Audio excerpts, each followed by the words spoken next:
ലോകത്തിലെ ഏറ്റവും മികച്ച ഇൻവെസ്റ്റിഗേഷൻ ഏജൻസിയാണ് FBI. ഏറ്റവും അപകടകാരികളായിട്ടുള്ള കുറ്റവാളികളെയാണ് അവർ തിരയാറ്. FBIക്ക് തെളിയിക്കുവാനായിട്ട് കഴിയാതെ പോയ കേസുകളുടെ എണ്ണമെടുത്താൽ അത് വളരെ ചുരുക്കമാണെന്ന് പറയാം. അങ്ങനെയുള്ള അവർ ഒരു കേസ് അന്വേഷിച്ച ശേഷം ഇത് തെളിയിക്കുവാനായിട്ട് അല്ലെങ്കിൽ കണ്ടെത്തുവാനായിട്ട് ഞങ്ങൾ കുറച്ച് പാടുപെട്ടു എന്ന് പറഞ്ഞാൽ അതൊരു നിസ്സാരമായ കേസ് ആയിരിക്കില്ല, അത്രയ്ക്കും സങ്കീർണമായിരിക്കും. ഇന്ന് FBIയെ വട്ടുപിടിപ്പിച്ച ഒരു കേസിന്റെ പിന്നാലെയാണ് നമ്മുടെ യാത്രയും. അന്വേഷണം തുടങ്ങി ഓരോ നിമിഷം കഴിയും തോറും ഈ ക്രൈം കൂടുതൽ സങ്കീർണമായിട്ട് വന്നു.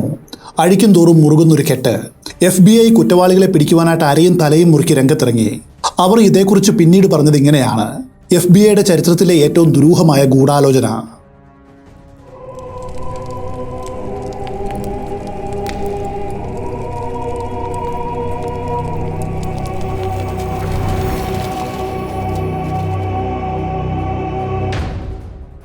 പെൻസിൽവാനിയയിലെ ഏറി എന്ന ചെറിയൊരു പട്ടണം. 2003 ഓഗസ്റ്റ് 28. വളരെ വിചിത്രമായ വേഷം ധരിച്ചൊരു മനുഷ്യൻ ഒരു ഊന്നുവടിയും കുത്തിപ്പിടിച്ച് വളരെ ശാന്തമായിട്ട് ഒരു ബാങ്കിലേക്ക് പ്രവേശിച്ചു. അയാൾ തൻ്റെ നെഞ്ചിൽ ഒരു പെട്ടി ചേർത്ത് കെട്ടിവെച്ച് അതിനു മുകളിൽ ഷർട്ട് ധരിച്ചിരുന്നു. കഴുത്തിൽ ഇരുമ്പ് കൊണ്ട് നിർമ്മിച്ചൊരു ബെൽറ്റ് ഉണ്ടായിരുന്നു. ആ ബെൽറ്റിൽ ഒരു ടൈമറും ഉണ്ടായിരുന്നു. ഇത് ആ സമയത്ത് ബാങ്കിൽ ഉണ്ടായിരുന്ന എല്ലാവരും പ്രത്യേകമായിട്ട് ശ്രദ്ധിച്ചു. കാരണം ഷർട്ട് എല്ലാവരും കാണും വിധം മുൻപോട്ട് മുഴച്ചു നിന്നിരുന്നു. കൂടാതെ ഷർട്ടിൽ ഗസ് എന്നൊരു വാക്കും എഴുതിയിട്ടുണ്ട്. അത് പ്രിന്റ് ചെയ്ത വാക്കല്ല, മറിച്ച് ആരോ ഒരു മാർക്കർ ഉപയോഗിച്ച് എഴുതിയതാണ്. ആ സമയത്ത് ബാങ്കിലെ കൗണ്ടറിൽ ടെല്ലർ എന്നു പേരുള്ള ഒരു വനിതാ ജീവനക്കാരിയാണ് തിരക്കിട്ട് ജോലികൾ ചെയ്യുന്നത്. അയാൾ നേരെ ടെല്ലറുടെ അടുത്തേക്ക് നീങ്ങി. എന്നിട്ട് ശാന്തമായിട്ട് പോക്കറ്റിൽ നിന്നും ഒരു കടലാസ് അവളുടെ കയ്യിൽ കൊടുത്തു. ആ കടലാസിൽ ഇതൊരു ബാങ്ക് റോബറിയാണ്, എത്രയും വേഗം $2.5 ലക്ഷം ഒരു ബാഗിലാക്കി എൻ്റെ കയ്യിൽ തരണം. എൻ്റെ കൈവശമുള്ള വാക്കി സ്റ്റിക്ക് ഒരു തോക്കാണ്. അതുമാത്രമല്ല, എൻ്റെ കഴുത്തിൽ ഒരു ടൈമറുണ്ട്. നെഞ്ചിൽ മുഴച്ചു നിൽക്കുന്ന വലിയ പെട്ടി ബോംബാണ്. എനിക്ക് നിങ്ങളോട് സംസാരിച്ചു നിൽക്കുവാനായിട്ട് അധികം സമയമില്ല. നിനക്ക് ഞാൻ 15 മിനിറ്റ് സമയം തരും. അതിനുള്ളിൽ പണം നൽകണം. ഇതായിരുന്നു എഴുതിയിരുന്നത്. ഇത് വായിച്ചു ടെല്ലർ പേടിച്ചു വിറച്ചു. വളരെ വിചിത്രമായിട്ടാണ് റോബർ പെരുമാറിയത്. അയാളെ കണ്ടാൽ ഒരു കുറ്റവാളിയാണെന്ന് ആരും പറയില്ല. വളരെ സാധാരണക്കാരൻ. ഏറിപ്പോയാൽ 5 അടി 3 ഇഞ്ച് ഉയരം വരും. അമേരിക്കയിലെ ബാങ്കുകളിൽ ഒരു വലിയ ബോക്സിൽ ലോലിപോപ്പുകൾ നിറച്ചു വെച്ചിട്ടുണ്ടായിരിക്കും. കസ്റ്റമേഴ്സിന്റെ കുട്ടികൾക്ക് വേണ്ടിയാണിത്. ഈ മനുഷ്യൻ പണത്തിനു വേണ്ടി കാത്തു നിൽക്കുന്നതിനിടെ അതിൽ നിന്നും ഒരു ലോലിപോപ്പ് എടുത്ത് ആസ്വദിച്ചു നുണഞ്ഞു. ബാങ്കിലെ സെക്യൂരിറ്റി വീഡിയോയിൽ അയാൾ വളരെ ശാന്തനായിട്ട് കാണപ്പെട്ടു. ഇപ്പോൾ ഞങ്ങളുടെ കൈവശം അത്രയും പണമില്ല. ഈ സമയത്ത് അത്രയും പണം എടുക്കുവാനും നിവൃത്തിയില്ല, ടെല്ലർ അയാളോട് പറഞ്ഞു. എന്നിട്ട് $8,702 അടങ്ങുന്ന ഒരു ബാഗ് അയാൾക്ക് നേരെ നീട്ടിക്കൊണ്ട് ഇത്രയും തുകയെ ഇപ്പോൾ ഇവിടെയുള്ളൂ എന്ന് പറഞ്ഞു. യാതൊരു പരാതിയുമില്ലാതെ അയാൾ ആ ബാഗ് വാങ്ങി. എന്നിട്ട് ടെല്ലറിനൊരു ശുഭദിനവും ആശംസിച്ചുകൊണ്ട് ബാങ്കിൽ നിന്നും നേരെ പുറത്തേക്കിറങ്ങി. അതേ സമയത്ത് ബാങ്കിൽ ഉണ്ടായിരുന്നൊരു കസ്റ്റമർ ഇതെല്ലാം ശ്രദ്ധിച്ചിരുന്നു. അയാൾ വേഗം 911 വിവരം അറിയിച്ചു. ബാങ്കിൽ നിന്നും പുറത്തു ചാടിയ റോബർ വെളിയിൽ നിർത്തിയിരുന്ന തൻ്റെ ജിയോ മെട്രോ കാറിലേക്ക് വേഗം കയറി. കാറിന്റെ ഉള്ളിൽ ഇരുന്നു കൊണ്ട് 9 പേജുള്ള ഒരു നോട്ട്ബുക്ക് എടുത്ത് തിടുക്കത്തിൽ അയാൾ മറിച്ചു നോക്കുവാൻ തുടങ്ങി. ആ നോട്ട്ബുക്കിൽ ബോംബ് ഹോസ്റ്റേജ് എന്ന തലക്കെട്ട് എഴുതിയിരുന്നു. അയാൾ വാഹനം മുൻപോട്ടെടുത്തു. അതേ സമയത്ത് മുൻപ് പറഞ്ഞ കസ്റ്റമറും തൻ്റെ കാറിൽ അയാളെ പിന്തുടർന്നു. കുറച്ചു ദൂരം അങ്ങനെ സഞ്ചരിച്ച ശേഷം റോബർ വാഹനം ഒരിടത്ത് നിർത്തി. കാറിൽ നിന്നും ഇറങ്ങിയ ശേഷം അയാൾ ആ പരിസരത്തായിട്ട് നിലത്ത് കിടക്കുന്ന ഓരോ കല്ലുകളും തിടുക്കപ്പെട്ട് മറിച്ചു നോക്കുവാൻ തുടങ്ങി. അയാൾ എന്തോ കാര്യമായിട്ട് തിരയുകയാണ്. അവസാനം ഒരു പാറക്കല്ലിൻ്റെ അടിയിൽ നിന്നും ഒട്ടിച്ചു വെച്ച നിലയിൽ ഒരു കുറിപ്പ് അയാൾ കണ്ടെത്തി. അതുമെടുത്ത് തിരിച്ച് കാറിൽ കയറുവാൻ തുടങ്ങിയതും 2 പോലീസ് ഓഫീസർമാർ അവിടേക്ക് വരികയും അയാളെ തടയുകയും ചെയ്തു. ഇവിടെ മുതലാണ് കഥയുടെ തുടക്കം. 46 വയസ്സുള്ള ബ്രയാൻ വെൽസ് ആണ് മോഷ്ടാവെന്ന് വേഗം തിരിച്ചറിഞ്ഞു. ഓഫീസർമാർ വെൽസിനെ കാറിൽ നിന്നും വലിച്ചിറക്കി. അപ്പോഴയാൾ ടീഷർട്ടിൻ്റെ അടിയിൽ ഒളിപ്പിച്ച ആ പെട്ടി അവർക്ക് കാണിച്ചു കൊടുത്തു. ഇതൊരു ബോംബാണെന്നും വൈകാതെ പൊട്ടിത്തെറിക്കുമെന്നും പറഞ്ഞു. ബോംബിൻ്റെ പ്രഹരശേഷി എത്രയുണ്ടെന്ന് ഓഫീസർമാർക്ക് അറിയില്ല. അവർ വേഗം തന്നെ ബാക്കപ്പ് ടീമിനെ ആവശ്യപ്പെട്ടു. എന്നിട്ട് അടുത്തുള്ള കടകളെല്ലാം ഒഴിപ്പിച്ചു. ആ പ്രദേശം കോഡൻ ചെയ്തു. അവിടെയുള്ള ആളുകളെയും വിവരമറിഞ്ഞ് പാഞ്ഞെത്തിയ മാധ്യമങ്ങളെയും അകറ്റി നിർത്തി. ബ്രയാൻ വെൽസിനെ വിലങ്ങ് വെച്ചു. എന്നിട്ട് അവർ സുരക്ഷിതമായിട്ടുള്ള അകലത്തേക്ക് മാറി. അതെ, ബ്രയാൻ വെൽസ് തൻ്റെ ജീവൻ കൊണ്ട് മാത്രമല്ല അനേകരുടെ ജീവൻ വെച്ച് ചൂതാടുകയായിരുന്നു. ഇതൊരു തീവ്രവാദി ആക്രമണമാണോ അതോ ബാങ്ക് കൊള്ളയാണോ? പോലീസിന് യാതൊരു ഊഹവുമില്ല. അവർ വേഗം FBIയുടെ സഹായം തേടി. FBIയുടെ അടുത്തുള്ള റെസിഡന്റ് ഏജന്റായ സ്പെഷ്യൽ ഏജന്റ് ജെറാൾഡ് ക്ലാർക്കിനാണ് ഇൻഫർമേഷൻ കിട്ടിയത്. അദ്ദേഹം സംഭവ സ്ഥലത്തേക്ക് കുതിച്ചു. ബാങ്ക് കൊള്ള അന്വേഷിക്കുന്നതിൽ 8 വർഷത്തെ പരിചയസമ്പത്തുള്ള ഏജന്റാണ് ജെറാൾഡ് ക്ലാർക്ക്. ഇതൊരു തമാശയല്ലെന്നും ആ ബോംബ് യഥാർത്ഥമാണെന്നും അദ്ദേഹത്തിന് തോന്നി. അദ്ദേഹം വേഗം ബോംബ് സ്ക്വാഡിനെ വിവരം അറിയിച്ചു. പക്ഷേ ട്രാഫിക് മൂലം അവർക്ക് റോഡ് മാർഗം സ്ഥലത്ത് എത്തുവാനായിട്ട് കഴിയില്ല. അതുകൊണ്ട് സംഭവ സ്ഥലത്തേക്ക് ഹെലികോപ്റ്ററിൽ ബോംബ് സ്ക്വാഡ് പുറപ്പെട്ടു. അതേ സമയത്ത് ബ്രയാൻ വെൽസ് പോലീസുകാരോട് സംസാരിക്കാൻ തുടങ്ങി. വളരെ വിചിത്രമായിട്ടുള്ളൊരു കഥയാണ് അയാൾ പറഞ്ഞത്. താനൊരു സാധാരണ പിസ്സ ഡെലിവറി ജീവനക്കാരനാണ്. ഒരു കൂട്ടം കുറ്റവാളികളാണ് തന്നെ കൊണ്ട് ഇതെല്ലാം ചെയ്യിക്കുന്നത്. തൊട്ടടുത്തുള്ള പീച്ച് സ്ട്രീറ്റിലെ മാമാ മിയാസ് പിസേറിയ എന്ന പിസ്സ സ്ഥാപനത്തിലാണ് താൻ ജോലി ചെയ്യുന്നത്. ഇന്നുച്ചയ്ക്ക് മാമാ മിയായിലേക്ക് ഒരു ഫോൺ കോൾ വന്നു. മാനേജർ ടോണി ഡ്രിക്മോ ആണ് ഫോൺ എടുത്തത്. നല്ല തിരക്കുള്ള സമയമാണ്. അതുകൊണ്ട് ഫോണിൻ്റെ മറുതലയ്ക്കിലുള്ളയാൾ പറഞ്ഞ അഡ്രസ്സ് വ്യക്തമായിട്ട് കേൾക്കുവാനായിട്ട് അയാൾക്ക് കഴിഞ്ഞില്ല. തൊട്ടടുത്തായിട്ട് നിൽക്കുന്ന ബ്രയാൻ വെൽസിന് മാനേജർ ഫോൺ കൊടുത്ത് ഈ ഡെലിവറി അഡ്രസ്സ് ഒന്ന് എഴുതിയെടുക്കുവാനായിട്ട് ആവശ്യപ്പെട്ടു. ബ്രയാൻ വെൽസ് കോൾ അറ്റൻഡ് ചെയ്തു. 8631 പീച്ച് സ്ട്രീറ്റിലേക്ക് 2 ലാർജ് സോസേജും ഒരു പെബ്രോണി പിസയും വേണമെന്നാണ് ഓർഡർ വന്നത്. തൊട്ടടുത്ത് തന്നെയാണ് ഈ സ്ഥലം. ആ സമയത്ത് വെൽസ് തൻ്റെ ഷിഫ്റ്റും കഴിഞ്ഞ് വീട്ടിലേക്ക് പോകുവാനായിട്ട് തുടങ്ങുകയാണ്. മാനേജർ വെൽസിനോട്, നീ പോകുന്ന വഴിക്കല്ല ഈ സ്ഥലമുള്ളത്, ഒരു കാര്യം ചെയ്യുക, ഈ ഓർഡർ കൂടി പോകുന്ന വഴിക്ക് ഡെലിവർ ചെയ്യൂ എന്ന് ആവശ്യപ്പെട്ടു. അങ്ങനെയാണ് ബ്രയാൻ പിസയും എടുത്ത് ഡെലിവറി അഡ്രസ്സിലേക്ക് പുറപ്പെട്ടത്. അവസാനം ആ സൈറ്റിൽ അയാൾ എത്തി. വളരെ വിജനമായിട്ടുള്ളൊരു സ്ഥലമാണിത്. സമീപത്തായിട്ട് ഒരു വീടുകളും കാണുവാനില്ല. ഒരു TV ട്രാൻസ്മിഷൻ ടവർ അവിടെയുണ്ട്. ഒരു മൺപാത വഴി വേണം ഈ ലൊക്കേഷനിൽ എത്തുവാനായിട്ട്. ബ്രയാൻ വെൽസ് അവിടെ എത്തിയതും 3ഓളം വരുന്ന ആഫ്രോ അമേരിക്കൻ വംശജരായിട്ടുള്ള ആളുകൾ അയാളെ സമീപിച്ചു. അവരുടെ കൈവശം ആയുധങ്ങൾ ഉണ്ടായിരുന്നു. അതിൽ ഒരാൾ എന്തോ ഒരായുധം ബ്രയാന് നേരെ ചൂണ്ടി. അടുത്ത നിമിഷം അയാൾ നിലത്തേക്ക് വീണു. അവർ ബലം പ്രയോഗിച്ചൊരു കോളർ ബോംബ് ബ്രയാനെ ധരിപ്പിച്ചു. എന്നിട്ട് ഇങ്ങനെ പറഞ്ഞു, ജീവൻ വേണമെങ്കിൽ ഞങ്ങളുടെ നിർദ്ദേശപ്രകാരം നീ ഒരു ടാസ്ക് പൂർത്തിയാക്കണം. ഒരു ഗെയിം. ആദ്യം നീ ഒരു ബാങ്ക് കൊള്ളയടിക്കണം. അതിനുശേഷം നീ ചെയ്യേണ്ട കാര്യങ്ങൾ ഈ നോട്ട്ബുക്കിൽ ഞങ്ങൾ എഴുതിയിട്ടുണ്ട്. ഇതായിരുന്നു ബ്രയാൻ വെൽസ് അവരോട് പറഞ്ഞ കഥ. ഇതിനിടയിലും താൻ കള്ളം പറയുകയല്ല എന്നും എനിക്കിനി അധിക സമയമില്ലെന്നും വെൽസ് ഏജന്റുമാരോട് ആവർത്തിച്ചു പറഞ്ഞു. എന്നാൽ അയാളുടെ മുഖത്ത് അപ്പോഴും കാണപ്പെട്ട ശാന്തതയാണ് അവർക്ക് വളരെ വിചിത്രമായിട്ട് തോന്നിയത്. കാരണം ഈ കഥ സത്യമാണെങ്കിൽ അയാൾ ഇപ്പോൾ മരിക്കുവാനായിട്ട് പോവുകയാണ്. അങ്ങനെയുള്ളൊരു മനുഷ്യന്റെ പെരുമാറ്റം ഈ സാഹചര്യത്തിൽ ഒരിക്കലും ഇങ്ങനെ ആയിരിക്കില്ല. ഒരു കുറ്റവാളി എങ്ങനെ ഇരിക്കണം, എങ്ങനെ പെരുമാറണമെന്ന് മുൻകൂട്ടി അനുമാനിക്കുവാനായിട്ട് ശ്രമിക്കരുതെന്ന് വർഷങ്ങളുടെ എക്സ്പീരിയൻസ് വെച്ച് ഏജന്റ് ജെറാൾഡ് ക്ലാർക്കിന് അറിയാം. അപ്പോഴേക്കും ബോംബ് സ്ക്വാഡ് തൊട്ടടുത്ത് എത്താറായി. ഹെലികോപ്റ്ററിന്റെ ശബ്ദം അടുത്തടുത്തേക്ക് വരുവാനായിട്ട് തുടങ്ങി.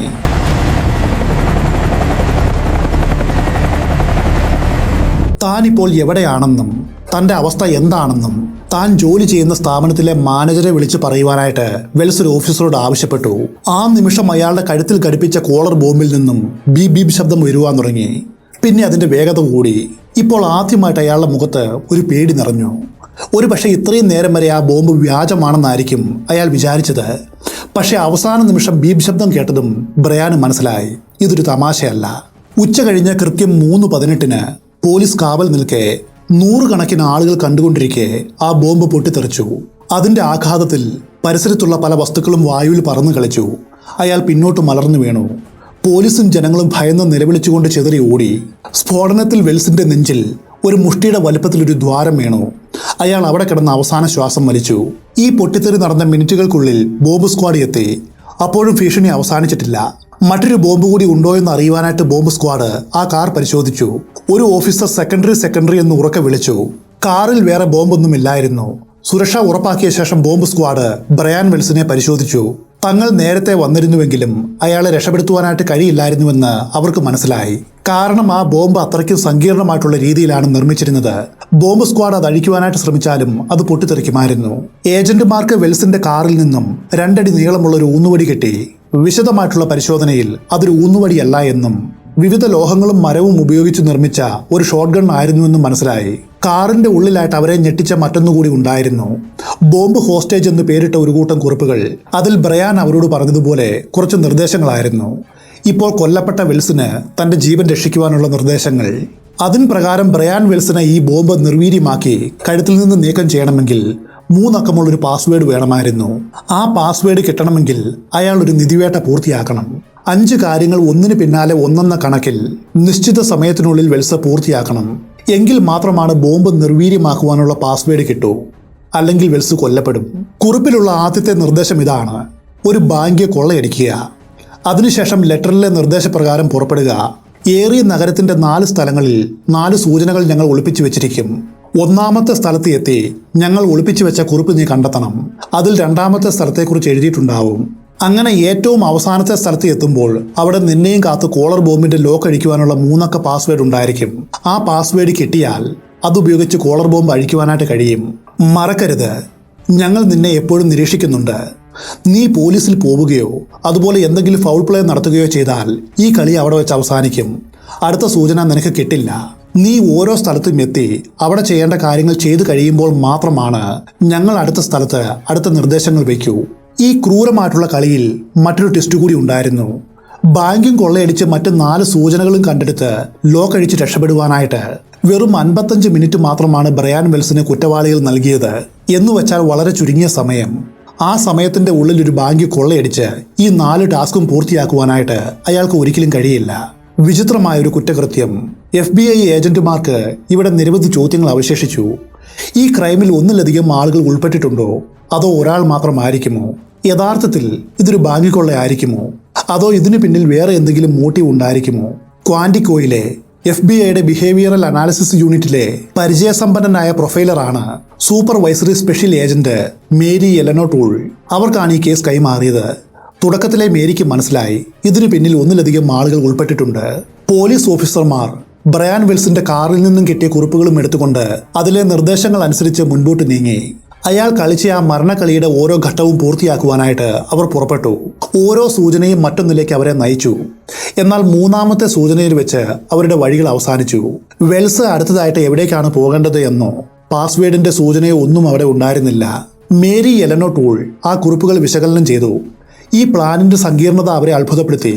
ഇത് സാധാരണ ബാങ്ക് കൊള്ളയല്ല, ഇത് അതിനും വളരെ അപ്പുറമാണ്. കാരണം വിജയകരമായിട്ട് ഒരു ബാങ്ക് കൊള്ളയടിക്കുവാനായിട്ട് ഇത്രയധികം കാര്യങ്ങൾ ചെയ്യേണ്ടതില്ല. ഈ നിർദ്ദേശങ്ങൾ ബ്രയാൻ വെൽസിന് നൽകിയ ആൾക്ക് മറ്റുള്ളവരെ വേദനിപ്പിച്ച് അത് കണ്ട് ആസ്വദിക്കുന്ന ഒരു സാഡിസ്റ്റ് സ്വഭാവമുണ്ടെന്ന് മേരിക്ക് തോന്നി. കുറിപ്പ് എഴുതിയ ആൾ അധികാരപൂർവ്വം നീ ഇത് ചെയ്യുക, എന്നിട്ട് ഇത് ചെയ്യുക, തുടർന്ന് അങ്ങനെ ചെയ്യുക എന്ന് തുടങ്ങി സകല വിശദാംശങ്ങളും എഴുതിയിട്ടുണ്ട്. ഇതിന് പിന്നിൽ പ്രവർത്തിച്ച വ്യക്തിക്ക് അല്ലെങ്കിൽ വ്യക്തികൾക്കോ കളികളോട്, പ്രത്യേകിച്ചും ക്യാറ്റ് ആൻഡ് മൗസ് ഗെയിമിനോട് വലിയ താല്പര്യമുണ്ട്. ATF, പെൻസിൽവാനിയ സ്റ്റേറ്റ് പോലീസ് എന്നിവയെ ചേർത്ത് FBI ഒരു ടാസ്ക് ഫോഴ്സ് രൂപീകരിച്ചു. അവർക്ക് ഉത്തരം കിട്ടേണ്ട ആദ്യത്തെ ചോദ്യം ഇതായിരുന്നു: ആരാണ് ബ്രയാൻ വെൽസ്? ബ്രയാൻ വെൽസ് ഒരു ഹൈസ്കൂൾ ഡ്രോപ്പ് ഔട്ട് ആയിരുന്നു. അവിവാഹിതൻ, തികച്ചും നാണം കുടുങ്ങിയായിട്ടുള്ള ഒരു മനുഷ്യൻ. 5 അടി 3 ഇഞ്ച് ഉയരം വരും. 30 വർഷം അയാൾ പിസ്സ ഡെലിവറി ജീവനക്കാരനായിട്ട് ജോലി ചെയ്തു. അതിൽ തന്നെ നോക്കിയാൽ കഴിഞ്ഞ 10 വർഷമായി മാമാ മിയാസ് പിസാറയിലായിരുന്നു വെൽസ് ജോലി ചെയ്തത്. ഈ 10 വർഷത്തിനിടയിൽ ഒറ്റ ദിവസം പോലും അയാൾ ലീവ് എടുത്തിരുന്നില്ല. താമസം ഒറ്റയ്ക്കാണ്. വിരലിൽ എണ്ണാവുന്ന കുറച്ച് സുഹൃത്തുക്കൾ മാത്രമാണ് ബ്രയാൻ ഉണ്ടായിരുന്നത്. ആരോടും അധികം സംസാരിക്കാതെ ഒതുങ്ങി ജീവിക്കുന്ന ഒരുവൻ. ബ്രയാന്റെ ഏറ്റവും അടുത്ത സുഹൃത്തുക്കൾ അയാളുടെ കൂടെയുള്ള 3 പൂച്ചകളാണ്. മാമാ മിയാസിൽ ജോലിക്ക് ചേർന്ന ശേഷം ഈ 10 വർഷത്തിനിടയിൽ ഒരു ദിവസം മാത്രമാണ് അയാൾ അല്പം താമസിച്ച് ജോലിക്ക് കയറിയത്. അതിന് കാരണം ബ്രയാന്റെ പൂച്ചകളിൽ ഒന്ന് ചത്തതായിരുന്നു. വെൽസിന്റെ വീട്ടുടമസ്ഥ ലിൻഡ പെയിൻ അയാളെക്കുറിച്ച് പറഞ്ഞത് ഇങ്ങനെയാണ്: വളരെ ശാന്തനായൊരു വാടകക്കാരനായിരുന്നു ബ്രയാൻ. വീട്ടു ജോലികളിൽ തന്നെ സഹായിക്കാറുണ്ടായിരുന്നു. അങ്ങനെയുള്ള ബ്രയാൻ ഒരിക്കലും ഒരു ബോംബ് സ്വന്തമായിട്ടുണ്ടാക്കി ഒരു തോക്കും എടുത്തുകൊണ്ട് ഒരു ബാങ്ക് കൊള്ളയടിക്കില്ല. അയാൾക്ക് അക്രമം ഒട്ടും ഇഷ്ടമല്ല. എന്തിനേറെ മറ്റുള്ളവരെ പോലെ തോക്ക് കൊണ്ടു നടക്കാറില്ല. കാരണം ബ്രയാന് തോക്കുകൾ വെറുപ്പായിരുന്നു. ഈ ക്രൈമിനെ കുറിച്ച് മറ്റെന്തെങ്കിലും സൂചന കിട്ടുമോ എന്നറിയുവാനായിട്ട് ഏജന്റുമാർ വെൽസിന്റെ വീട് അരിച്ചു പെറുക്കി. അവിടെ നിന്നും അവർക്ക് സ്പൈറൽ ബൈൻഡ് ചെയ്ത ഒരു ഡയറി കിട്ടി. അതിൽ കെന്നത്ത് ബാൻസ എന്ന പേരും ആ നാട്ടിൽ അറിയപ്പെടുന്ന 2 സെക്സ് വർക്കേഴ്സിന്റെ ഫോൺ നമ്പറുകളും ഉണ്ടായിരുന്നു. ഇത് ഏജന്റുമാർ പ്രത്യേകമായിട്ട് ശ്രദ്ധിച്ചു. ഈ സെക്സ് വർക്കേഴ്സ് ആയിരിക്കുമോ ബ്രയാനെ ഏതെങ്കിലും ക്രിമിനൽ സംഘത്തിന് ഒറ്റിക്കൊടുത്തത്? ആ വഴിക്കായി അവരുടെ സംശയം. ഇത്തരക്കാരുമായിട്ട് വെൽസിന് ബന്ധമുണ്ടെങ്കിൽ അത് അന്വേഷണത്തിന് പുതിയൊരു വഴിത്തിരിവ് നൽകും. അവർക്ക് ആരെല്ലാമായിട്ട് ബന്ധമുണ്ടെന്നും അവരിലൂടെ ആരെല്ലാം ബ്രയാൻ വെൽസിനെ കണ്ടിട്ടുണ്ടെന്നും ഇനി അവർക്ക് കണ്ടെത്തണം. FBI വെൽസിന്റെ അവസാനത്തെ ദിവസത്തെ യാത്രകൾ എന്തായിരുന്നു എന്ന് അന്വേഷിച്ചു.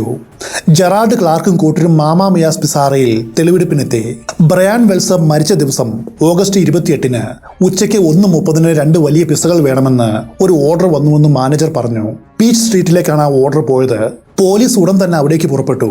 അവർ അവിടെ കണ്ടത് ഒരു TV ടവറും അവിടേക്ക് നയിക്കുന്ന നീണ്ടൊരു മൺപാതയുമാണ്. ബ്രയാൻ വെൽസ് തന്നെ 3 പേർ ചേർന്ന് ബന്ദിയാക്കിയെന്ന് പറഞ്ഞ സ്ഥലം കൃത്യമായിട്ടും ഇതായിരുന്നു. വെൽസ് അവിടെ വന്നിരുന്നു എന്നതിന് നിരവധി തെളിവുകൾ അവിടെ വെച്ച് ഓഫീസർമാർ കണ്ടെത്തി. ആ മൺപാതയിൽ വിവിധ വലിപ്പത്തിലുള്ള കാൽപ്പാടുകളും ബ്രയാന്റെ കാറിന്റെ ടയർ മാർക്കും ഉണ്ടായിരുന്നു. പോലീസ് അതെല്ലാം ശേഖരിച്ചു. ആ കാൽപ്പാടുകളിൽ ഒന്ന് ബ്രയാന്റെ ഷൂവുമായിട്ട് പെർഫെക്റ്റ് മാച്ചുമായിരുന്നു. പിസ്സ ഓർഡർ ചെയ്തത് അടുത്തുള്ള ഒരു ഗ്യാസ് സ്റ്റേഷനിലെ പേ ഫോണിൽ നിന്നുമാണ്. കോളർ ID പരിശോധിച്ചപ്പോൾ ഇത് മനസ്സിലായി. അവിടെയുള്ള ജീവനക്കാരെ ചോദ്യം ചെയ്തപ്പോൾ അവർക്കും കൃത്യമായിട്ടുള്ള ഒരു ഉത്തരം കൊടുക്കുവാനായിട്ട് കഴിഞ്ഞില്ല. കാരണം 2003-ൽ സെൽഫോണും മറ്റും ഉണ്ടെങ്കിലും എല്ലാവരുടെയും കൈവശം ഉണ്ടായിരുന്നില്ല. ജനങ്ങൾ ഇത്തരം പബ്ലിക് ഫോണുകൾ വഴിയാണ് കൂടുതലായിട്ടും ആശയവിനിമയം നടത്താറ്. നിരവധി ആളുകൾ ഇതിനോടകം ആ ഫോൺ ഉപയോഗിച്ചിരുന്നു. അതുകൊണ്ട് കൃത്യം ഇന്ന സമയത്ത് ആരാണ് ആ ഫോണിൽ വിളിച്ചത് എന്ന് ഗ്യാസ് സ്റ്റേഷനിലെ ജീവനക്കാർക്ക് ഓർത്തെടുക്കുവാനും കഴിഞ്ഞില്ല. ഈ മരണക്കളിയുടെ പിന്നിലെ ബുദ്ധി ആരുടെ ആയിരിക്കും? ഏജന്റുമാർ വീണ്ടും പ്രൊഫൈലർ മേരി എലനോ ടൂളിന്റെ സഹായം തേടി. ബ്രയാൻ വെൽസ് ബാങ്കിലേക്ക് കടന്നു വന്നപ്പോൾ മുതലുള്ള CCTV ദൃശ്യങ്ങൾ അവർ വിശകലനം ചെയ്തു. അയാൾ വളരെ കൂളായിട്ട് അകത്തേക്ക് വന്ന് കുറച്ചു നേരം ക്യൂവിൽ നിന്നു. കഴുത്തിൽ എന്തോ കെട്ടിവെച്ചിട്ടുമുണ്ട്. ഒരു ഗെയിം കളിക്കും പോലെയോ അല്ലെങ്കിൽ ഒരു നാടകത്തിൽ അഭിനയിക്കും പോലെയോ ആയിരുന്നു അയാളുടെ പെരുമാറ്റം. അദൃശ്യനായ ഒരാളുടെ നിർദ്ദേശങ്ങൾ അതുപോലെ അനുസരിക്കുകയായിരുന്നു ബ്രയാൻ. ഒരുപക്ഷെ അയാളുടെ ഓരോ നീക്കവും എവിടെയോ മറഞ്ഞു നിന്നുകൊണ്ട് അയാൾ നിരീക്ഷിക്കുന്നുമുണ്ടാവും. ഏജന്റ് മേരിക്ക് അങ്ങനെയാണ് തോന്നിയത്. ഇതിനു പിന്നിലെ യഥാർത്ഥ കുറ്റവാളി ഒരു പാവ കളിക്കാരൻ്റെ മനസ്സുള്ള വ്യക്തിയാണ്. അവനാണ് ചരടുകൾ വലിക്കുന്നത്. ബ്രയാൻ ബാങ്കിലേക്ക് കയറുന്നത് മുതൽ എന്തൊക്കെയാണ് സംഭവിക്കുന്നത് എന്ന് നിരീക്ഷിക്കുവാനായിട്ട് അവർക്ക് മറ്റു വഴികൾ ഉണ്ടായിരുന്നിരിക്കണം. ഈ ബാങ്ക് റോബറി വലിയൊരു പ്ലാനിലെ ഒരു ചെറിയ ഭാഗം മാത്രമാണ്. ഇതിനു പിന്നിൽ മറ്റെന്തോ ലക്ഷ്യമുണ്ടെന്ന് അവർക്ക് തോന്നി. ബ്രയാൻ വെൽസ് മരിച്ചിട്ടിപ്പോൾ 3 ദിവസമായി. ഏജന്റുമാർക്കൊരു സൈക്കോപാത്തുമായിട്ടാണ് തങ്ങൾ ക്യാറ്റ് ആൻഡ് മൗസ് ഗെയിം കളിക്കുന്നത് എന്ന് മനസ്സിലായി. FBI-യും ATF ബോംബ് വിദഗ്ധരും ചേർന്ന് ആ കോളർ ബോംബ് പുനർനിർമ്മിക്കുവാൻ ശ്രമിച്ചു. 3 ഇരുമ്പ് പാളികൾ ചേർത്ത് നിർമ്മിച്ചതാണ് ആ ലോഹ കോളർ. അതിൽ നിന്ന് നെഞ്ചിലേക്ക് തൂക്കിയിട്ട പെട്ടിയിൽ 4 കീഹോൾ ലോക്കുകളും 3 അക്കമുള്ളൊരു കോമ്പിനേഷൻ ഡയലും ഉണ്ടായിരുന്നു. വീട്ടിൽ സാധാരണയായിട്ട് ഉപയോഗിക്കുന്ന പല സാധനങ്ങളും കൂട്ടിച്ചേർത്ത് തട്ടിക്കൂട്ടി ഉണ്ടാക്കിയതാണ് ഈ ബോംബ്. പൂർണ്ണമായിട്ടും ഒരു ലോക്കൽ നിർമ്മിതി. അതിൽ വർഷങ്ങൾ പഴക്കമുള്ള 2 കിച്ചൺ ടൈമറുകളും ഉപയോഗിച്ചിരുന്നു. പൊട്ടിത്തെറിക്ക് വേണ്ടി ഏതാനും പ്ലാസ്റ്റിക് ട്യൂബുകളിൽ ഷോട്ട് ഗൺ കാർട്രിഡ്ജിൽ നിന്നും എടുത്ത വെടിമരുന്ന് നിറച്ചിരുന്നു. ബോംബിനെ പൊതിഞ്ഞ ട്രിക്ക് വയറുകളും ഉണ്ടായിരുന്നു. പക്ഷേ അത് സ്ഫോടക വസ്തുക്കളുമായിട്ട് നേരിട്ട് ബന്ധിപ്പിച്ചിരുന്നില്ല. ആരെങ്കിലും ബോംബ് നിർവീര്യമാക്കുവാൻ ശ്രമിച്ചാൽ അവരെ വഴിതെറ്റിക്കുവാനാണ് ഇങ്ങനെ തെറ്റായിട്ടുള്ള സൂചനകൾ കൊടുത്തത്. ബ്രയാൻ വെൽസ് കൊല്ലപ്പെട്ടിപ്പോൾ 3 ആഴ്ച കഴിഞ്ഞു. അന്വേഷണം എങ്ങും എത്തിയില്ല. അപ്പോഴാണ് വളരെ അപ്രതീക്ഷിതമായിട്ട് പെൻസിൽവാനിയ പോലീസ് ഡിപ്പാർട്ട്മെന്റിലേക്ക് ഒരു ഫോൺ കോൾ വരുന്നത്. 8645 P സ്ട്രീറ്റിൽ നിന്നും 911 എമർജൻസിയിലേക്ക് ഒരാൾ വിളിച്ചു. ബ്രയാൻ വെൽസ് അവസാനമായിട്ട് പിസ ഡെലിവറി ചെയ്യുവാൻ പോയ TV ട്രാൻസ്മിഷൻ ടവറിനോട് ചേർന്നാണ് ഈ സ്ഥലമുള്ളത്. വില്യം റോസ്റ്റീൻ എന്ന ഒരാളാണ് പോലീസിനെ വിളിച്ചത്. അയാൾക്ക് പറയുവാനായിട്ടൊരു രഹസ്യമുണ്ടായിരുന്നു. സാർ, എൻ്റെ വീട്ടിലെ ഗ്യാരേജിൽ ഒരു ഫ്രീസറുണ്ട്. അതിൽ ഒരാളുടെ ജഡം ഭദ്രമായിട്ട് സൂക്ഷിച്ചു വെച്ചിട്ടുണ്ട്. എത്രയും വേഗം വന്നത് കൈപ്പറ്റണം. പോലീസ് വണ്ടറടിച്ചു. അവർക്കൊന്നും മനസ്സിലായില്ല. ഒരാൾ ഫോൺ വിളിക്കുന്നു, എൻ്റെ വീട്ടിൽ ഒരു ജഡമുണ്ടെന്ന് പറയുന്നു. അതായത് ഇതൊരു കുറ്റസമ്മതമാണ്. ഒരു മർഡർ നടന്നിരിക്കുന്നു. ആരായാലും അത് മറച്ചു വെക്കുവാനേ ശ്രമിക്കൂ. എന്നാൽ ഇവിടെ കാണുന്നതോ നേരെ മറിച്ചാണ്. പോലീസ് റോസ്റ്റീൻ്റെ വീട്ടിലേക്ക് പാഞ്ഞു. അവർ വരുന്നതും കാത്ത് വീടിൻ്റെ മുൻവശത്തു തന്നെ അയാൾ ഉണ്ടായിരുന്നു. വീടിൻ്റെ പിൻഭാഗത്തേക്കാണ് അവരെ അയാൾ നയിച്ചത്. അവിടെ ഒരു വലിയ ഫ്രീസർ ഉണ്ടായിരുന്നു. അത് തുറന്നു നോക്കിയ പോലീസ് റോസ്റ്റീൻ പറഞ്ഞതുപോലെ ഒരു പുരുഷന്റെ ജഡം കിടക്കുന്നത് കണ്ടു. ജഡത്തിൽ ഒന്നിലധികം വെടിയേറ്റ പാടുകൾ ഉണ്ടായിരുന്നു.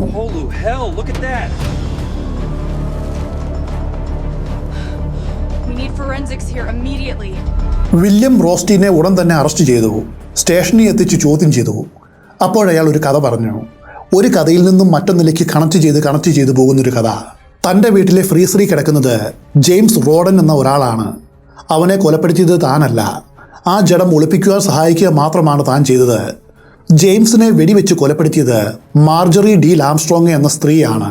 പോലീസ് വില്യമിനോട്, ശരി, നീ എന്തിനാണ് ജഡം ഒളിപ്പിക്കുവാനായിട്ട് കൂട്ടുനിന്നത്? നിനക്ക് മാർജറിയുമായിട്ട് എന്താണ് ബന്ധം? വില്യം അവരോട്, മാർജറി തൻ്റെ കാമുകിയാണ്. 2 തവണ ഞങ്ങളുടെ ബന്ധം എൻഗേജ്മെന്റ് വരെ എത്തിയതാണ്. പിന്നെ അത് മാറിപ്പോയി. ജെയിംസ് റോഡന്റെ കൂടെ കഴിയുമ്പോഴും മാർജറിക്ക് ഞാനുമായിട്ട് ബന്ധമുണ്ടായിരുന്നു. ഒരു ദിവസം അവൾ എന്നെ വിളിച്ച് ജെയിംസ് റോഡനെ താൻ കൊലപ്പെടുത്തിയെന്നും ആ ജഡം ഒളിപ്പിക്കുവാനായിട്ട് സഹായിക്കണമെന്നും ആവശ്യപ്പെട്ടു. അങ്ങനെയാണ് ഞങ്ങൾ അയാളുടെ ജഡം എൻ്റെ വീട്ടിലെ ഫ്രീസറിൽ തൽക്കാലം എടുത്തു വെച്ചത്. Marjorie Diehl Armstrong. ഈ പേര് പോലീസുകാർക്ക് നല്ല പരിചയമുണ്ട്. പോലീസിന്റെ ഒരു നോട്ടപ്പുള്ളിയായിരുന്നു അവൾ. ഇതിനു മുൻപും അവൾ കൊലപാതക കേസുകളിൽ ജയിലിൽ കിടന്നിട്ടുണ്ട്. നിരവധി ക്രിമിനൽ കേസുകളിൽ പ്രതിയുമാണ് മാർജറി. അനേകം വിവാഹങ്ങൾ മാർജറി കഴിച്ചിരുന്നു. എന്നാൽ അവളുടെ ഭർത്താക്കന്മാർ എല്ലാവരും ഒന്നൊഴിയാതെ ദുരൂഹമായിട്ടുള്ള സാഹചര്യത്തിൽ കൊല്ലപ്പെട്ടു. മാർജറിയുടെ ആദ്യ ഭർത്താവ് ആത്മഹത്യ ചെയ്തു. അതിനുശേഷം അവൾ 2ാമത് വിവാഹം കഴിച്ചു. ഒരു ദിവസം അയാളും വീടിന്റെ ഉള്ളിൽ മരിച്ചു കിടക്കുന്നതായിട്ട് കണ്ടെത്തി. കാൽ വഴുതി തല ടീപ്പോയിൽ തട്ടി മരിച്ചതാണെന്ന് കണ്ടെത്തി ആ കേസ് അവസാനിച്ചു. അതിനുശേഷം 1984 തന്റെ കാമുകനായ റോബർട്ട് തോമസിനെ 38 കാലിബർ പിസ്റ്റൾ ഉപയോഗിച്ച് 6 തവണ വെടിവെച്ചവൾ കൊലപ്പെടുത്തി. എന്നാൽ സ്വയരക്ഷയ്ക്ക് വേണ്ടിയാണ് താൻ ഈ കൊലപാതകം നടത്തിയതെന്ന് വാദിച്ച് ശിക്ഷയിൽ നിന്ന് രക്ഷപ്പെട്ടു. 3 ആഴ്ച മുൻപ് പുതിയ കാമുകനായ ജെയിംസ് റോഡൻ അവരുടെ വീട്ടിലെ സോഫയിൽ ഒന്നും അറിയാതെ ഉറങ്ങിക്കിടക്കുമ്പോൾ ഒരു ഷോട്ട് ഗൺ ഉപയോഗിച്ച് അയാളെ അവൾ കൊലപ്പെടുത്തി. എന്നിട്ട് റോസ്റ്റീനെ ഫോൺ വിളിച്ച് തനിക്കൊരു അബദ്ധം പറ്റിയെന്നും ജഡവും ആയുധവും നശിപ്പിക്കുവാനായിട്ട് സഹായിച്ചാൽ $2000 തരാമെന്നും പറഞ്ഞു. റോസ്റ്റീൻ സമ്മതിച്ചു. അങ്ങനെ അവർ ജെയിംസിന്റെ ഉടൽ അയാളുടെ വീട്ടിലെ ഫ്രീസറിൽ എത്തിച്ചു. തോക്ക് കഷ്ണങ്ങളാക്കി മുറിച്ച് പലയിടത്തായിട്ട് ഉപേക്ഷിച്ചു. പോലീസ് അവനോട്, അങ്ങനെയെങ്കിൽ നീ ഇപ്പോൾ എന്തിനാണ് ഞങ്ങളെ വിളിച്ച് ഈ കുറ്റം സമ്മതിച്ചത്? അതിന്റെ കാരണം എന്താണ്? റോസ്റ്റിൻ അവരോട്, സാർ, മാർജറിയുമായിട്ട് റിലേഷൻ ഉള്ളതുകൊണ്ടാണ് ഞാനിതിന് സമ്മതിച്ചത്. ഇത് തെറ്റാണെന്ന് എനിക്കറിയാം. ഓരോ ദിവസം കഴിയും തോറും ഇതോർത്ത് എനിക്ക് കുറ്റബോധമുണ്ടായി. അത് സഹിക്കുവാനായിട്ട് കഴിയാത്ത അവസ്ഥയായി. കൂടാതെ അവൾ നിരന്തരം ഒരു ശല്യമായിട്ട് എൻ്റെ പിന്നാലെ കൂടി. എത്രയും പെട്ടെന്ന് ജഡം ഡിസ്പോസ് ചെയ്യണമെന്ന് സമ്മർദ്ദം ചെലുത്തി. റോഡന്റെ ജഡം വെട്ടി നുറുക്കി ഒരു ഐസ് ചിപ്പറിലിട്ട് തുണ്ടു തുണ്ടാക്കി അത് ഈ പ്രദേശത്ത് വലിച്ചെറിയുവാനായിരുന്നു മാർജറി അയാളോട് പറഞ്ഞത്. അയാൾ ഞെട്ടിപ്പോയി. ഇങ്ങനൊരു ക്രൂരത ചെയ്യുവാനുള്ള മനക്കെട്ടി അയാൾക്കില്ല. അവസാനം ഈ സമ്മർദ്ദം താങ്ങുവാൻ കഴിയാതെ ആത്മഹത്യ ചെയ്യുവാനായിട്ട് വില്യം തീരുമാനിച്ചു. അതിനു മുൻപായിട്ടൊരു ആത്മഹത്യാക്കുറിപ്പ് എഴുതി. അപ്പോഴാണ് പോലീസിനെ വിളിച്ചതെല്ലാം തുറന്നു പറയുവാനായിട്ട് തോന്നിയത്. താൻ ഈ കേസിൽ മാപ്പുസാക്ഷിയാകുവാനായിട്ട് തയ്യാറാണ്. പോലീസ് വേഗം മാർജറിയുടെ വീടും അതോടൊപ്പം റോസ്റ്റിന്റെ വീടും മരിച്ചു പെറുക്കി. ക്രൈം സീനിലെ തെളിവുകൾ ഇല്ലാതാക്കുവാനായിട്ട് ഇരുവരും ശ്രമിച്ചിരുന്നു. ഹൈഡ്രജൻ പെറോക്സൈഡ് ഒഴിച്ച് രക്തത്തിന്റെ അടയാളങ്ങൾ മായ്ക്കുവാനായിട്ട് ശ്രമിച്ചിട്ടുണ്ട്. ചുവരിലെ രക്തക്കറകൾ കഴുകിയിട്ടുമുണ്ട്. ഇപ്പോൾ നിങ്ങൾക്കൊരു കൺഫ്യൂഷൻ ഉണ്ടെന്ന് എനിക്കറിയാം. ബ്രയാൻ വെൽസിന്റെ മരണവും ബാങ്ക് റോബറിയും കോളർ ബോംബ് സ്ഫോടനവുമായിട്ട് ഈ കുറ്റകൃത്യത്തിന് എന്താണ് ബന്ധം? യാതൊരു ബന്ധവുമില്ലാത്ത ഈ കഥ ഇപ്പോൾ ഇവിടെ പറയേണ്ട കാര്യം എന്താണ്? കാര്യമുണ്ട്. പോലീസിൽ ഫോൺ ചെയ്യും മുൻപ് താൻ ഒരു ആത്മഹത്യാക്കുറിപ്പ് എഴുതിയെന്ന് റോസ്റ്റിൻ വെളിപ്പെടുത്തിയല്ലോ. ആ കത്ത് FBI അയാളുടെ വീട്ടിൽ നിന്നും കണ്ടെടുത്തു. അത് വായിച്ചവർ ഞെട്ടിപ്പോയി. കത്തിലെ ആദ്യത്തെ വരികൾ ഇതായിരുന്നു: കോളർ ബോംബുമായിട്ടും ബ്രയാൻ വെൽസിന്റെ മരണവുമായിട്ടും ഇതിന് യാതൊരു ബന്ധവുമില്ല. ഈ സ്റ്റേറ്റ്മെന്റിന് ഒരു വലിയ പ്രശ്നമുണ്ട്. ഉദാഹരണമടക്കം വ്യക്തമാക്കാം. നിങ്ങളുടെ വീട്ടിൽ നിന്നും ഒരു 2 പവൻ സ്വർണം മോഷണം പോയെന്ന് കരുതുക. പുറത്ത് ആരോടും ഇതേക്കുറിച്ച് നിങ്ങൾ പറഞ്ഞിട്ടുമില്ല. അപ്പോൾ നിങ്ങളുടെ അടുത്ത് താമസിക്കുന്ന ഒരാൾ നിങ്ങളുടെ അടുത്ത് വന്ന്, നിങ്ങളുടെ വീട്ടിൽ നിന്നും ഇന്നലെ 2 പവൻ സ്വർണം കാണാതെ പോയില്ലേ? അതുമായിട്ട് എനിക്ക് യാതൊരു ബന്ധവുമില്ല, ഞാനല്ലാതെ എടുത്തത്. അങ്ങനെ പറഞ്ഞാൽ നിങ്ങൾ അയാളെ വിശ്വസിക്കുമോ അതോ സംശയിക്കുമോ? അതാണ് ഇവിടെ സംഭവിച്ചത്. ബ്രയാൻ വെൽസിന്റെ മരണവുമായിട്ട് റോസ്റ്റിന് ബന്ധമുണ്ടെന്ന് ഇതോടെ മനസ്സിലായി. കൂടാതെ റോസ്റ്റിന്റെ വീട്ടിൽ നിന്നും കൂടുതൽ തെളിവുകളും കണ്ടെത്തി. അവിടെ ആകെ ഷോട്ട് ഗണ്ണിന്റെ അനേകം ഷെല്ലുകൾ ചിതറിക്കിടപ്പുണ്ടായിരുന്നു. അതും വെടിമരുന്നില്ലാത്ത ഷെല്ലുകൾ. കോളർ ബോംബിൽ ഇന്ധനമായിട്ട് ഉപയോഗിച്ച വെടിമരുന്നും ഷോട്ട് ഗൺ കാർട്രിഡ്ജിൽ നിന്നും എടുത്തതാണ്. അതുകൊണ്ട് വില്യം റോസ്റ്റിനാണ് കോളർ ബോംബ് നിർമ്മിച്ചതെന്ന് ഏജന്റുമാർ സംശയിച്ചു. ഇതിനോടകം FBIയുടെ ബിഹേവിയറൽ അനലിസ്റ്റുകൾ ബോംബ് നിർമ്മിച്ച കുറ്റവാളിയുടെ പ്രൊഫൈൽ ഉണ്ടാക്കിയിരുന്നു. അവരുടെ നിഗമനത്തിൽ കുറ്റവാളി ഇങ്ങനെയുള്ള വ്യക്തിയായിരിക്കും. ഒരു ബോംബ് നിർമ്മിക്കുവാനും ഒരു ഷോട്ട് ഗൺ ഉണ്ടാക്കുവാനും അറിവുള്ള ഒരു മെക്കാനിക് ആയിരിക്കണം പ്രതി. അയാൾ ഒറ്റപ്പെട്ട സ്ഥലത്ത് ജീവിക്കുന്നവനാണ്. ഏതെങ്കിലും ഹൈസ്കൂളിലോ അല്ലെങ്കിൽ വൊക്കേഷണൽ സ്കൂളിലോ പാർട്ട് ടൈമായിട്ട് എഞ്ചിനീയറിംഗ് പഠിപ്പിക്കുന്ന ആളായിരിക്കണം ഇയാൾ. അതായത് സ്ക്രാപ്പുകൾ കൂട്ടിച്ചേർത്ത് പുതിയൊരു വസ്തു ഉണ്ടാക്കുവാനായിട്ട് കഴിവുള്ള ഒരാൾ. FBI തയ്യാറാക്കിയ ഈ പ്രൊഫൈൽ വില്യം റോസ്റ്റിനുമായിട്ട് വളരെയധികം യോജിക്കുന്ന ഒന്നായിരുന്നു. അയാൾ ഒരു ഹൈസ്കൂളിലെ പാർട്ട് ടൈം ടീച്ചറാണ്. ചെസ് ടീമിന്റെ കോച്ചാണ്. കൂടാതെ ഒരു ഇലക്ട്രീഷ്യനും അതോടൊപ്പം ഒരു മെക്കാനിക്കുമാണ്. ബാങ്ക് കൊള്ള നടന്ന ദിവസം റോസ്റ്റിൻ എവിടെയായിരുന്നുവെന്ന് സ്പെഷ്യൽ ഏജന്റ് ജെറാർഡ് ക്ലാർക്ക് ചോദിച്ചു. താനെന്നും മാർജറിയുടെ കൂടെ ആയിരുന്നുവെന്ന് അയാൾ പറഞ്ഞു. ഇതിനോടകം അറസ്റ്റിലായ മാർജറിയോട് ഇതേക്കുറിച്ച് ചോദിച്ചപ്പോൾ റോസ്റ്റിൻ നുണയാണ് പറയുന്നത് എന്നും അന്നേ ദിവസം താൻ അയാളെ കണ്ടിട്ടില്ല എന്നും അവൾ പറഞ്ഞു. കൗണ്ടി ജയിലിലേക്ക് മാറ്റുന്നതിനിടെ മാർജറി അവരോട് ഞെട്ടിക്കുന്നൊരു വെളിപ്പെടുത്തൽ കൂടി നടത്തി. റോസ്റ്റിൻ ഒരു വൃത്തികെട്ട നുണയനാണ്. അവനെ നിങ്ങൾ വിശ്വസിക്കരുത്. ബ്രയാൻ വെൽസിന്റെ കൊലപാതകത്തിന് പിന്നിൽ അവനാണ്. അതുപോലെ മറ്റു പല ക്രൈമും അവൻ ചെയ്തിട്ടുണ്ട്. എത്രയും പെട്ടെന്ന് വില്യം റോസ്റ്റിനെ നിങ്ങൾ അറസ്റ്റ് ചെയ്യണം. മാർജറിയെ ചോദ്യം ചെയ്ത ഓഫീസർമാർക്ക് കാര്യമായിട്ടുള്ള യാതൊന്നും കിട്ടിയില്ല. മാനസിക സ്ഥിരതയില്ലാത്ത ഒരാൾ എങ്ങനെ പെരുമാറുമോ അതുപോലെയാണ് അവൾ പെരുമാറിയത്. ഇപ്പോൾ പറയുന്നതല്ല പിന്നീട് പറയുക. കഥകൾ മാറിക്കൊണ്ടേയിരിക്കും. ഇത് കേട്ട് മടുത്ത ഒരു ജഡ്ജി അവളെ ഒരു മെന്റൽ ഹോസ്പിറ്റലിലേക്ക് മാറ്റുവാനായിട്ട് ഉത്തരവിട്ടു. അതോടെ FBI ഓഫീസർമാർക്ക് അവളെ ചോദ്യം ചെയ്യുവാനായിട്ട് കഴിയാത്ത സാഹചര്യമായി. മാർജറി ഡി ലാംസ്ട്രോങ്ങിനും വില്യം റോസ്റ്റിനും ബ്രയാൻ വെൽസിന്റെ മരണത്തിന് കാരണമായ കോളർ ബോംബ് കൊള്ളയിൽ പങ്കുണ്ടെന്ന് അവർക്ക് നല്ല ഉറപ്പുണ്ട്. പക്ഷെ അതുകൊണ്ട് ഈ ദുരൂഹതയുടെ ചുരുളഴിക്കുവാനായിട്ട് കഴിയില്ല. കൂടുതൽ കൃത്യമായിട്ടുള്ള തെളിവുകൾ വേണം. 2004 ജൂൺ മാസമായപ്പോഴേക്കും അന്വേഷണം തുടങ്ങി 10 മാസമായി. ഇവർക്കെതിരെ കൃത്യമായ തെളിവുകൾ കണ്ടെത്തുവാനായിട്ട് FBIക്ക് ഇതുവരെയും കഴിഞ്ഞിട്ടില്ല. അപ്പോഴും വില്യം റോസ്റ്റിൻ ആവർത്തിച്ച് പറയുന്നത് ബാങ്ക് കൊള്ളയുമായിട്ട് തനിക്കും മാർജറിക്കും യാതൊരു ബന്ധവുമില്ല. അവളുടെ കാമുകന്റെ ജഡം ഫ്രീസറിൽ വയ്ക്കുവാനായിട്ട് താൻ സഹായിച്ചു. അതുമാത്രമാണ് താൻ ചെയ്ത ഏക തെറ്റ്. പക്ഷേ മാർജറി മറിച്ചാണ് പറയുന്നത്. മാനസിക സ്ഥിരത ഇല്ലാത്തതുകൊണ്ട് അവൾ പറയുന്നത് വിശ്വസിക്കുവാനും കഴിയില്ല. മാത്രവുമല്ല കോടതി അത് സ്വീകരിക്കുകയും ചെയ്യില്ല. ഇതിനിടയിൽ മറ്റൊരു ഞെട്ടിക്കുന്ന സംഭവമുണ്ടായി. വില്യം റോസ്റ്റിന് ലിംഫോമ ക്യാൻസർ ഉണ്ടായിരുന്നു. അയാൾ പെട്ടെന്ന് ഗുരുതരാവസ്ഥയിലായി. ജയിലിൽ നിന്നും വേഗം ആശുപത്രിയിലേക്ക് മാറ്റി. വില്യം ഇനി അധിക ദിവസം ജീവിച്ചിരിക്കില്ല എന്ന് ഡോക്ടർമാർ വിധി എഴുതി. ഇതറിഞ്ഞ FBI ഏജന്റുമാർ വീണ്ടും ആശുപത്രിയിലെത്തി വില്യമിനെ ചോദ്യം ചെയ്തു. പക്ഷെ മരണക്കിടക്കയിൽ പോലും അയാൾ മൗനം പാലിച്ചു. താൻ നിരപരാധിയാണ്, ബാങ്ക് മോഷണത്തിൽ തനിക്ക് പങ്കില്ല, അതുമാത്രമാണ് അയാൾ പറഞ്ഞത്. ഈ ചോദ്യം ചെയ്യൽ കഴിഞ്ഞ ഏതാനും ആഴ്ചകൾക്കുള്ളിൽ വില്യം മരിച്ചു. ഈ കേസിലെ ഏറ്റവും പ്രധാനപ്പെട്ട പ്രതിയാണിപ്പോൾ മരിച്ചത്. ഓഫീസർ ജെറാൾഡ് ക്ലാർക്കിന് വലിയ നിരാശ തോന്നി. കാരണം അവൻ്റെ കയ്യിൽ ഒരുപാട് വിവരങ്ങൾ ഉണ്ടായിരുന്നുവെന്ന് അദ്ദേഹത്തിന് അറിയാമായിരുന്നു. കാമുകനെ കൊന്ന കുറ്റത്തിന് മാർജറി ഡീൽ ആംസ്ട്രോങ്ങിനെതിരെ ശക്തമായിട്ടുള്ള തെളിവുകൾ കണ്ടെത്തുവാനായിട്ട് പോലീസിന് കഴിഞ്ഞു. അവൾ കുറ്റം സമ്മതിച്ചു. 20 വർഷം തടവിന് കോടതി മാർജറിയെ വിധിച്ചു. മാർജറിയെ വീണ്ടും FBI ചോദ്യം ചെയ്തു. അപ്പോഴവൾ വാദം മാറ്റി. തനിക്കും വില്യമിനും ഈ കേസുമായിട്ട് യാതൊരു ബന്ധവുമില്ല എന്ന് പറഞ്ഞു. ചുരുക്കത്തിൽ അന്വേഷണം ഇവിടെ വെച്ച വഴി മുട്ടുകയാണ്. FBIക്ക് ഇനി പുതിയൊരു വഴിത്തിരിവ് വേണം ഈ കേസ് മുൻപോട്ട് കൊണ്ടുപോകുവാനായിട്ട്. വൈകാതെ അതവർക്ക് കിട്ടി. ഏറിയ നഗരത്തിലെ ഒരു താക്കോൽ നിർമ്മാതാവിന്റെ ഭാര്യ മുൻപോട്ട് വന്ന് പോലീസിനോട് പറഞ്ഞു, മരിച്ചുപോയ വില്യം റോസ്റ്റിൻ അവരുടെ താക്കോൽ കടയിൽ ഒരു പ്രത്യേകതരം പൂട്ട് അന്വേഷിച്ചു വന്നിരുന്നു. കോളർ ബോംബിൽ ഉപയോഗിച്ച അതേതരം കോമ്പിനേഷൻ ഡയലുള്ള പൂട്ടാണ് അയാൾ അന്വേഷിച്ചു വന്നത്. ആ സമയത്ത് അവരുടെ കടയിൽ ആ ലോക്ക് ഉണ്ടായിരുന്നു. അത് അയാൾക്ക് അവർ വിൽക്കുകയും ചെയ്തു. ഏജന്റുമാർ സത്യത്തിനോട് വളരെ അടുത്തെത്തി. അതേ സമയത്ത് താൻ കുറ്റം സമ്മതിച്ചാൽ ജീവിതത്തിൽ ജയിലിൽ നിന്നും പുറത്തു വരുവാനായിട്ട് കഴിയില്ല എന്ന് മാർജറിക്കും അറിയാം. അതുകൊണ്ട് അവൾ കുറ്റം നിഷേധിച്ചുകൊണ്ടേയിരുന്നു. പക്ഷേ കുറച്ച് മാസങ്ങൾ കഴിഞ്ഞപ്പോൾ മാർജറി FBIയുമായിട്ട് വീണ്ടും ബന്ധപ്പെട്ടു. ഇത്തവണ അവൾ പറഞ്ഞത് ബ്രയാൻ വെൽസിന്റെ മരണവുമായിട്ട് ബന്ധപ്പെട്ട് തൻ്റെ അടുക്കൽ കുറച്ച് വിവരങ്ങളുണ്ട്. പക്ഷെ അത് തരണമെങ്കിൽ തനിക്കൊരു ഡിമാൻഡുണ്ട്. ഇപ്പോഴവൾ കഴിയുന്ന ജയിലിൽ നിന്നും കുറച്ചുകൂടി സുഖവാസമുള്ള മറ്റൊരു ജയിലിലേക്ക് അവളെ മാറ്റണം. FBI അതിന് സമ്മതിച്ചു. അതിനുവേണ്ട ക്രമീകരണങ്ങളും ചെയ്തു. ജൂലൈ 5-ന് സ്പെഷ്യൽ ഏജന്റ് ജെറാൾഡ് ക്ലാർക്കും ATF ഏജന്റ് ജേസൺ വിക്കും ചേർന്ന് മാർജറിയെ വീണ്ടും ചോദ്യം ചെയ്തു. ഇത്തവണ തനിക്ക് ബാങ്ക് കൊള്ളയിൽ പങ്കുണ്ട് എന്നും വില്യം റോസ്റ്റീനാണ് ഇതിന്റെ പിന്നിലെ പ്രധാനപ്പെട്ട സൂത്രധാരനെന്നും ബാങ്ക് കൊള്ളയടിക്കുവാനും ബോംബ് നിർമ്മിക്കുവാനും താൻ അയാളെ സഹായിക്കുക മാത്രമാണ് ചെയ്തത് എന്നും അവൾ സമ്മതിച്ചു. ബോംബ് നിർമ്മിക്കുവാൻ വേണ്ട കിച്ചൺ ടൈമറുകൾ അയാൾക്ക് നൽകിയത് താനാണ്. അങ്ങനെ ഇരിക്കെ അവർ നടത്തിയ ഈ ബാങ്ക് കൊള്ളയെക്കുറിച്ച് അവളുടെ കാമുകനായിട്ടുള്ള ജെയിംസ് റോഡൻ അറിഞ്ഞു. ഒരു ദിവസം മാർജറിയുമായിട്ട് ജെയിംസ് തെറ്റി. അതോടെ ബാങ്ക് കൊള്ളയുടെ കാര്യം താൻ പോലീസിൽ അറിയിക്കുമെന്ന് അവൻ ഭീഷണിപ്പെടുത്തി. അതുകൊണ്ടാണ് അവനെ അവൾ വെടിവെച്ചു കൊന്നത്. ഈ ക്രൈമിൽ കെന്നത്ത് ബാൺസ് എന്ന ഒരാൾ കൂടി ഉൾപ്പെട്ടിട്ടുണ്ടെന്ന് അവൾ പറഞ്ഞു. കെന്നത്ത് ബാൺസ്, ഈ പേര് താൻ എവിടെയോ കേട്ടിട്ടുണ്ട്. ഏജന്റ് ജെറാൾഡ് ക്ലാർക്കിന് തോന്നി. പെട്ടെന്ന് അയാൾക്ക് ഓർമ്മ വന്നു. കൊല്ലപ്പെട്ട ബ്രയാൻ വെൽസിന്റെ വീട്ടിൽ നിന്നും കണ്ടെത്തിയ ഡയറിയിൽ ഈ പേര് അദ്ദേഹം മുൻപ് കണ്ടിരുന്നു. കെന്നത്ത് ബാൺസിന്റെ മാത്രമല്ല 2 സെക്സ് വർക്കർമാരുടെ പേരുകളും അതിലുണ്ടായിരുന്നു. അതിൽ ഒരുവളായിരുന്നു ജെസിക്ക. പോലീസ് ജെസിക്കയെ കണ്ടെത്തി ചോദ്യം ചെയ്തു. അപ്പോൾ മനസ്സിലായ കാര്യങ്ങൾ ഇതാണ്. അവൾക്ക് ബ്രയാൻ വെൽസുമായിട്ടും കെന്നത്ത് ബാൺസുമായിട്ടും അടുത്ത ബന്ധമുണ്ടായിരുന്നു. ബ്രയാൻ വെൽസും കെന്നത്ത് ബാൺസും സുഹൃത്തുക്കളാണ്. പലപ്പോഴും ജെസിക്കയെ കെന്നത്ത് ബാൺസിന്റെ വീട്ടിലേക്ക് ബ്രയാൻ കൊണ്ടുപോകാറുണ്ട്. അവിടെ വെച്ചാണ് അവർ സെക്സിൽ ഏർപ്പെടുക. അതിനുവേണ്ട സൗകര്യം ഒരുക്കുന്നതിന് കുറച്ച് പണം ബ്രയാൻ വെൽസ് കെന്നത്തിന് കൊടുക്കാറുമുണ്ട്. ആ പണം ഉപയോഗിച്ച് കെന്നത്ത് മയക്കുമരുന്ന് വാങ്ങും. കെന്നത്ത് മയക്കുമരുന്നിനടിമയും അതുപോലെ മയക്കുമരുന്ന് വിൽക്കുന്നവനുമാണ്. ബാൺസിനെ പോലീസ് അറസ്റ്റ് ചെയ്തു.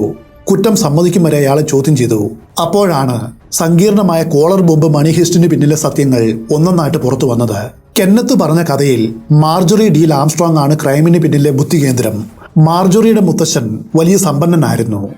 എന്നാൽ അദ്ദേഹത്തിന്റെ മകനായ ഹാരോൾഡ് ഡീൽ, അതായത് മാർജറിയുടെ അച്ഛൻ, പിതാവിന്റെ സമ്പത്ത് ദൂർത്തടിച്ചു. ഇതിൽ അവൾക്ക് വലിയ അമർഷമുണ്ടായിരുന്നു. താൻ അനുഭവിക്കേണ്ട സ്വത്താണ് അയാൾ ഇപ്പോൾ കളഞ്ഞു കുളിക്കുന്നത്. എത്രയും പെട്ടെന്ന് ഇതിനൊരു തീരുമാനം ഉണ്ടാക്കിയില്ലെങ്കിൽ അയാൾ എല്ലാം നശിപ്പിക്കും. മാർജറി അതിന് കണ്ടെത്തിയ വഴി ഇതാണ്: സ്വന്തം പിതാവിനെ കൊലപ്പെടുത്തുക. അതോടെ സ്വത്ത് തനിക്ക് വന്നു ചേരും. ഇവിടെ മുതലാണ് ഈ ക്രൈമിന് തുടക്കമിട്ടത്. മാർജറി തന്റെ പിതാവിനെ കൊല്ലുവാനായിട്ട് സഹായം തേടിയത് മേൽപ്പറഞ്ഞ കെന്നത്തിനോടാണ്. കെന്നത്ത് ബാൺസ് മാർജറിയോട് മറ്റാരെയും ഇതിനുവേണ്ടി അന്വേഷിക്കണ്ട, താൻ തന്നെ അയാളെ കൊല്ലാമെന്ന് പറഞ്ഞു. പക്ഷേ വെറുതെ അല്ല, അതിന് നല്ല പണം തരണം. എനിക്ക് $2 ലക്ഷം തന്നാൽ ഹാരോൾഡിന്റെ ശല്യം എന്നേക്കുമായിട്ട് ഒഴിവാക്കി തരാം. എന്നാൽ ആ സമയത്ത് $2.5 ലക്ഷം അവളുടെ അടുക്കൽ ഇല്ലായിരുന്നു.